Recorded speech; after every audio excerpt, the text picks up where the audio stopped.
Fala, rapaziada, ligado no nosso canal Reversguela Futebol Clube. Rapaziada, hoje vamos começar a nossa série Times icônicos, times históricos. E vamos começar por esse timaço aqui, ó.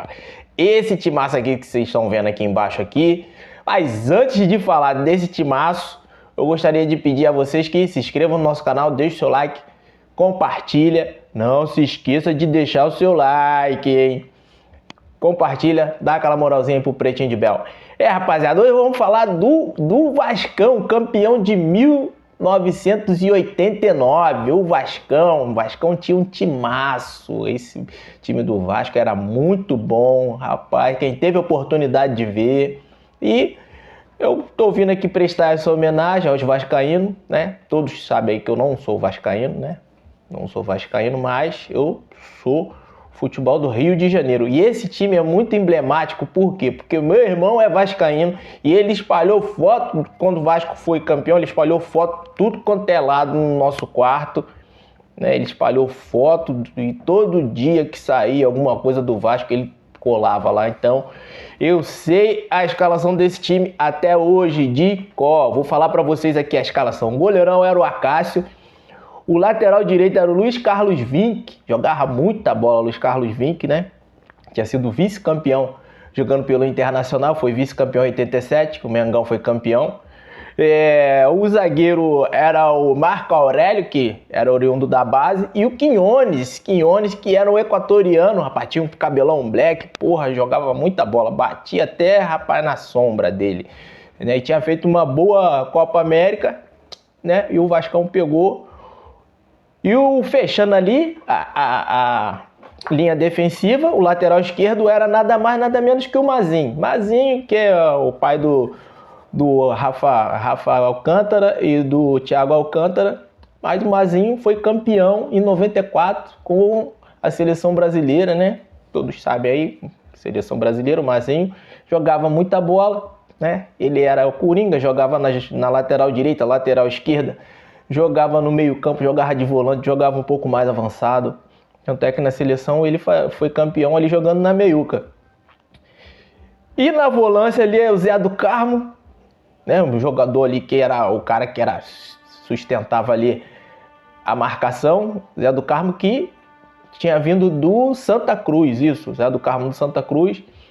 E ali, mais um pouquinho na armação ali, era o Marco Antônio Boiadeiro. Nossa senhora, Boiadeiro jogava muita bola.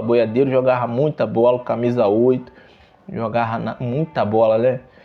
Boiadeiro que fez parte daquele timaço, anos antes fez parte daquele timaço do Guarani, que tinha João Paulo, Evaí, entre outros. E o meio campo, seguindo aí na linha do meio campo, tinha o William, canhotinho, que era um jovem também, né? Menino Bismarck, que era jovem, também oriundo da base. O Bismarck que tinha incumbência nada mais, nada menos de substituir a camisa 10 do Roberto Dinamite. Olha só que molezinha que o Bismarck pegou. E o menino Bismarck substituiu a altura, né? Tanto é que ele foi o artilheiro do Vasco na competição com 8 gols. E continuando aí, a escalação desse timaço do Vasco. Temos o Bebeto, que tinha saído do Flamengo. Fiquei triste por demais quando o Flamengo vendeu ele para o Vasco. O Vasco que tinha vendido o Romário, né? Pouco antes. E contratou o Bebeto e para fazer dupla de ataque com o menino Sorato, que também era oriundo da base.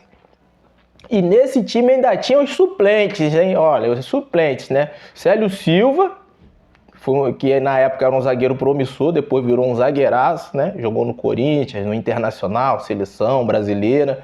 Paulo Roberto, lateral direito, que tinha sido campeão da Libertadores, né? Campeão lá pelo Grêmio.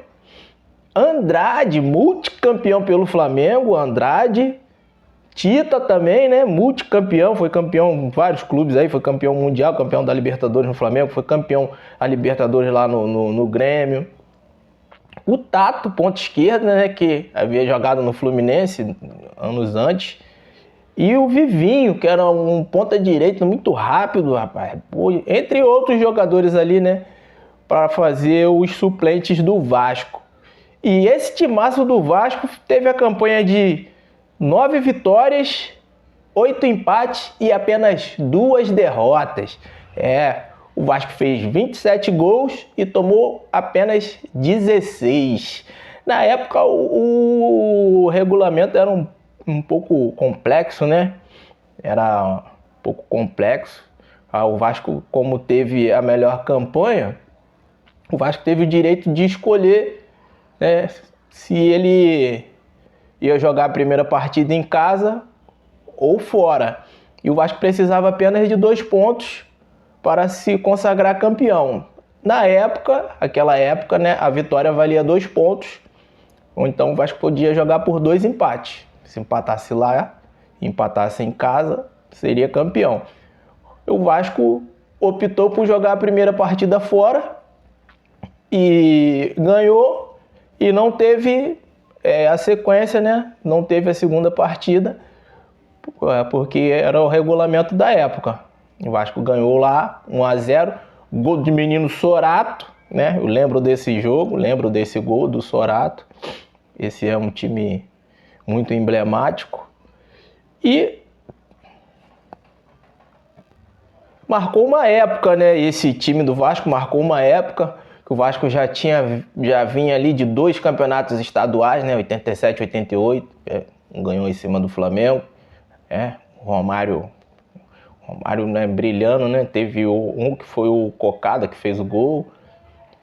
E o Vasco já vinha numa sequência boa ali, mas esse time de 89 teve algumas mudanças, né? Tinha muito menino ali, era um time jovem, um time muito rápido, né? E o técnico era o Nelsinho Rosa, seu Nelsinho Rosa também, multicampeão também, né? E esse time aí ficou pra história. Beleza, rapaziada?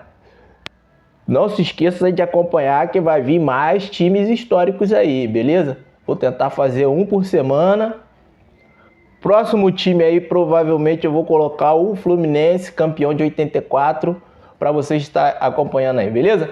Muito obrigado a todos que estão me seguindo. Lembrando sempre, não se esqueça de se inscrever no canal, deixar o seu like, dar aquela moralzinha pro Pretinho de Belo, dar aquela compartilhada, beleza?